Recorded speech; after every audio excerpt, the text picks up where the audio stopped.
Speaking of that, what do you think of being number 2? You got a lot of number 1 votes. I haven't seen it, so that's number 1 in recent weeks hadn't held on to it very long, so 2's probably a good place to be. So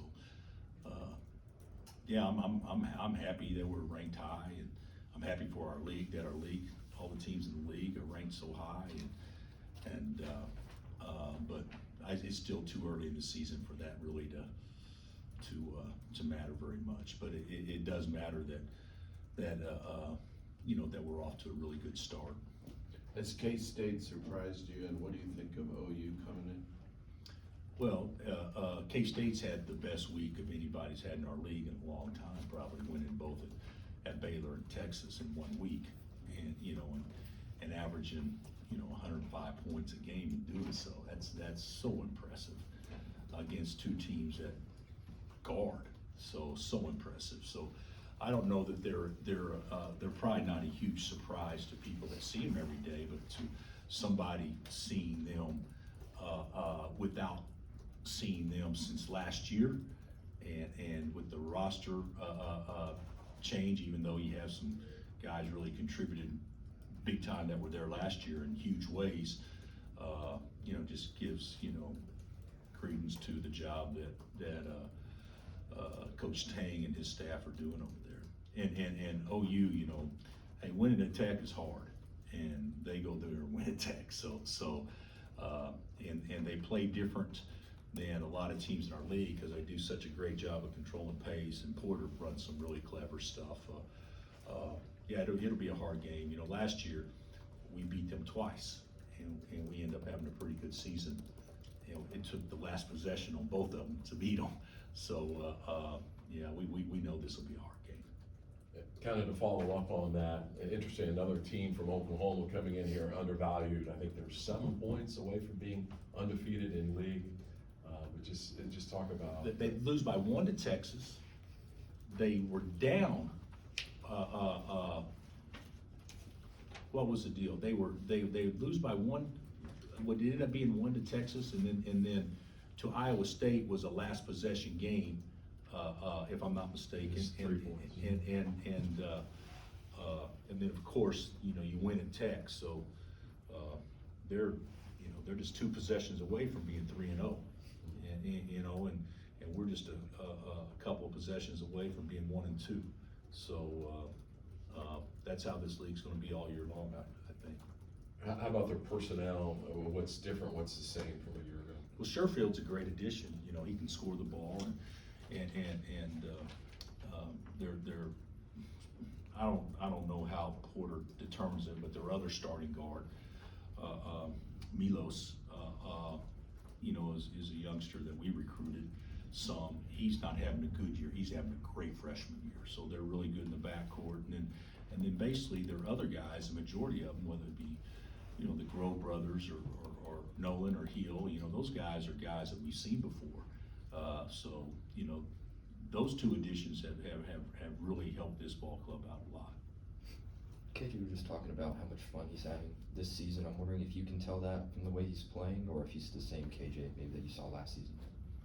Yeah, usually you have more fun when you score 8 games in a row in double figures. So I don't even know if he took double figure shots last year, let alone score double figures in a game. So yeah, he's got to be having fun. I mean, he's so coachable and he tries hard. And there's some things that KJ doesn't do great, but there's a lot of things that he does very, very well. And so we're just trying to figure out a way to utilize him best, and that may vary game to game, with production, but certainly as of late, he's been, as productive as anybody we've had on our team when you talk about consistency.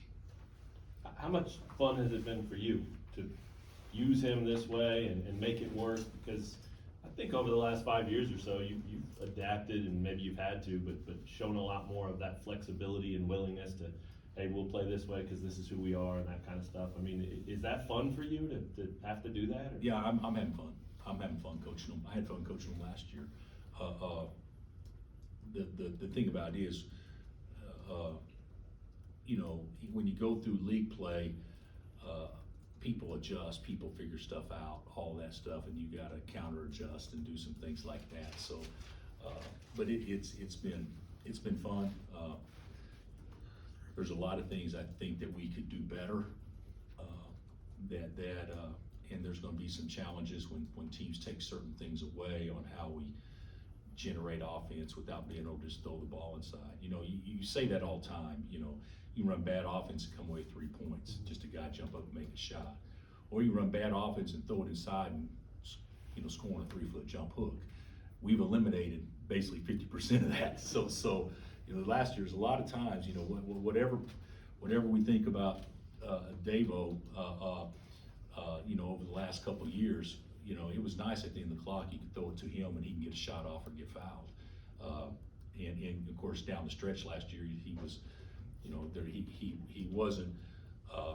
he wasn't probably the most touted big man in America, but down the stretch, he played better than any big man in America when it counted the most.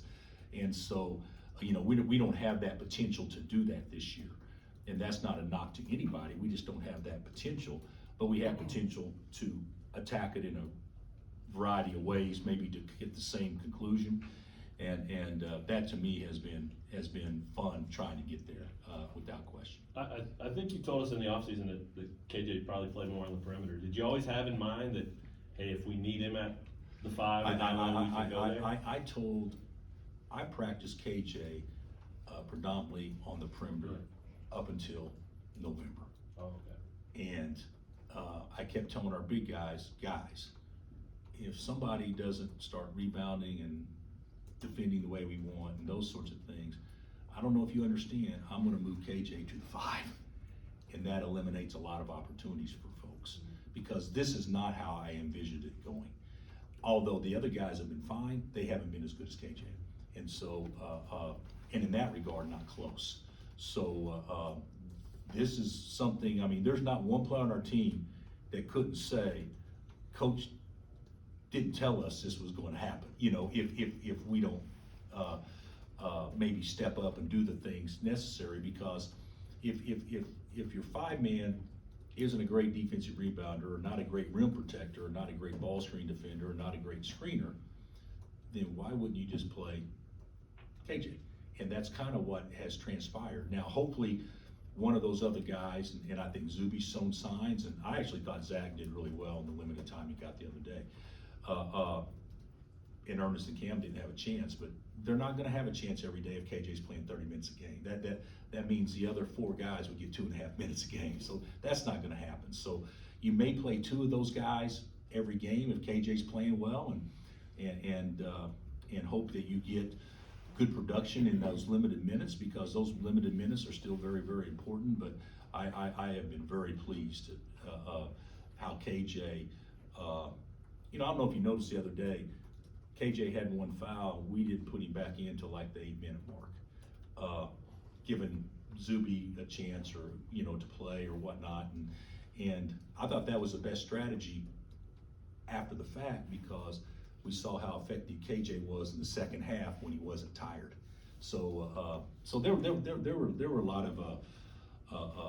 lot of things that you kind of learn as you go. But certainly KJ's put himself in a position he's hard to take out. I want to ask you too, do you find that maybe over the last handful of years, like I just mentioned, that you personally have been able to kind of adjust and adapt a little bit more than you used to? Am I reading that right? I would always say, to me, in my mind, you know, we're always, in our minds, a heck of a lot better or adaptable than what other people actually think we are. I mean, I think we all do that. You know, you can say, "Oh, I was so friendly to that person today," and that person say, "No, you weren't. You were a jerk." But in my mind, we used to recruit the best players in the positions that we wanted them to be. So recruiting guys that could play high-low, recruiting guys that could, at the end of 10 seconds, switch a ball screen, but not until the 10 seconds. Recruit guys that fit the offense in which we tried to run. Now I think it's our job more than ever, especially with the flexibility of the roster, to coach the personnel, even if it makes you get out of your own comfort zone, that gives you the best chance to succeed. So if I were, telling any recruit out there, and I'm sure other coaches, give me the 5 best guys, and then we'll try to massage it to work it out, rather than I got to recruit a 4-man. The way we play now, no, we need to recruit 4 guards, and one of them needs to be tall, and one of them needs to play point guard. That's the only limitations that we have, and then hopefully all 4 can shoot. But that's kind of where we're at now, and it didn't used to be that way. Coach, could I bother you with a basketball one-on-one question? What do you view as the difference in the skill sets between offensive rebounding and defensive rebounding? And how does that apply with KJ's situation, and then with KJ in there to the other guys around him on the floor? That's actually a great question, because you statistically, KJ's a much better offensive rebounder than defensive rebounder. And I actually agree with that. Usually from an offensive rebounding standpoint, you get a running start. With a running start, you're obviously a better jumper. Also, the responsibility of going to block somebody off doesn't happen near as much offensively as it does defensively. And whenever you're a 5-man and you're blocking out and you go make contact with somebody, if you're short, you have to make contact with somebody. You don't want it to be a jumping contest. If you're tall, just go get the ball.